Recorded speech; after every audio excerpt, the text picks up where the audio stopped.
ఓ గొప్ప మనిషి కీర్తి కోసం కాదు, మార్పు కోసం పుట్టాడు. తను ఒక పూట కడుపు నింపుకోటానికి పక్కనే ఉన్న హోటల్లో ప్లేట్లు కడిగి, టేబుళ్లు తుడిచి సర్వ్ చేస్తాడు. జీవితం మొత్తం విరాళమిచ్చేసిన వ్యక్తి. ఆయన కోసం దేశమే వెతుక్కుంటూ వచ్చింది. రజనీకాంత్ అంతటివాడే నా తండ్రిగా దత్తత తీసుకుంటానన్నాడు. ఆ కూలిపోయే ఇంట్లో నిత్యం దోమల్లో ఎందుకు బతకడం, నా పెద్ద బంగ్లాలో ఏసీలో విలాసంగా ఉండు అని ఆహ్వానించాడు. కాని జీవితాన్ని విరాళంగా ఇచ్చిన వ్యక్తికి ఎలా జీవిస్తే ఏంటి? అంతేకదా.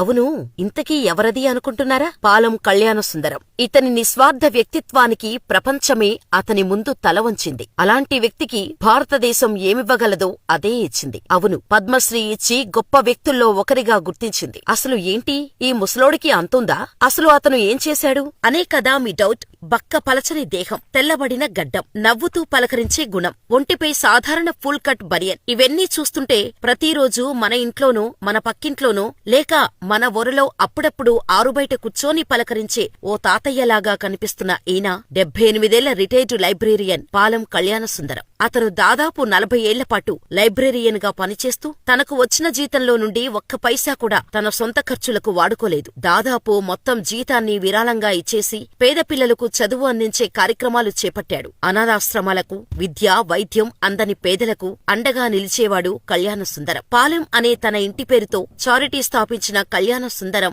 అతను పదవి విరమణ పొందినప్పుడు తనకు లభించిన మొత్తం పెన్షన్ అంటే 10 లక్షల రూపాయలు కూడా చారిటీకే ఇచ్చేశాడు. ప్రతి ఒక్కరూ తాము బ్రతకడానికి సరిపోయేంత ఉంచుకొని మిగతాది రేపటి కోసం దాచుకొని అందులో నుండి కొంత సహాయం చేసేవాళ్లు ఉంటారు. కాని కళ్యాణసుందరం మాత్రం తను సంపాదించింది మొత్తం ఇచ్చేసేవాడు. ఆహారానికి, తాను బ్రతకడానికి కూడా అందులో నుండి పైసా కూడా వాడుకునేవాడు కాదు. మరి తిండి ఎలా? అందుకే తమిళనాడులోని తిరునల్వేలిలో నివసించే కళ్యాణసుందరం ఓ చిన్న హోటల్లో పనిచేసేవాడు. దాంతో వచ్చిన డబ్బుతోనే 3 పూటలు తింటూ బ్రతికేవాడు. ఆయన ఇదంతా అతని 14 వయసు నుండే ప్రారంభించాడు. చిన్న వయసులోనే తన తల్లి చెప్పిన మాటలు కళ్యాణ్ సుందరాన్ని ఇంతటి ఉన్నత స్థాయిలో ఉంచాయి. గొప్పగా బ్రతకడమంటే కార్లు, బంగ్లాలు, కోట్ల రూపాయల డబ్బులు, ఆస్తులు కూడబెట్టుకుంటూ మనకోసం మనం బ్రతకడం కాదు, మన చుట్టూ ఉన్న వాళ్ల కోసం బ్రతకడమని తల్లి చిన్నప్పటి నుండి నూరిపోసింది. తండ్రి చిన్నప్పుడే మరణించడంతో అనేక ఆర్థిక ఇబ్బందులు పడినా తల్లి చెప్పిన పాఠాలు మాత్రం ఎప్పుడూ అతని చెవిలో మారుమోగుతూనే ఉంటాయి.